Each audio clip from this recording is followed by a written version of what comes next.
எல்லாம் சரவண பொய்கையில் நீராடி பாடல். ஓகே. முருகனுக்கு ஏன் சரவணன்னு பேரு அப்படின்னா, சரவணன்னு சொல்லுவோம் முருகனை. சரம் என்றால் தர்பை, வனம் என்றால் காடு. தர்பை காட்டிலே பிறந்தவன் என்பதால் அவனுக்கு பெயர் சரவணன். கந்தசுவாமி எப்படி சரவணனா பிறந்தார் அப்படின்றத நம்ம திருப்புகள் சொல்லுது. சக்கர பிரசண்டகிரி முட்டக்கிழிந்து வழி பட்டுக்கிரஞ்ச சைலம் தகரப்பெருங்கனக சிகர சிலமும் இழுத்தனி வெற்பும் அம்பும் என் திக்கு தடங்கு வடும் ஒக்க குழுங்க வரும் சித்திரப்பதம் பெயரவே சேடன் முடி திண்டாட ஆடல் புரி வெஞ்சிற திடுக்கிட நடிக்கும் மயிலாம் பக்கத்தில் ஒன்றுபடும் பச்சை பசுங்கோரி பத்மபதம் கமல் தரும் பாகீர சில யோகேஸ்வரருடைய பரம உபதேசம் அருவி கைக்கு செல்லும் சரவணத்தில் பிறந்த ஒரு கந்த சுவாமி.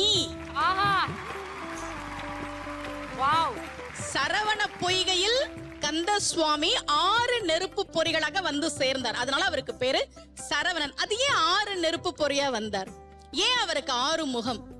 சிவபெருமானுக்கு 5 முகம், பார்வதி தேவிக்கு 1 முகம்.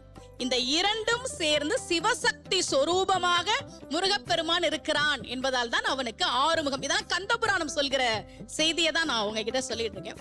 அந்த முருகப்பெருமான் சரவணனாக இருக்கக்கூடியவனை உன்னையே தந்தருள் என்று கேட்கிற பாடல் சரவண பொய்கையில் நீராடி பாடல்.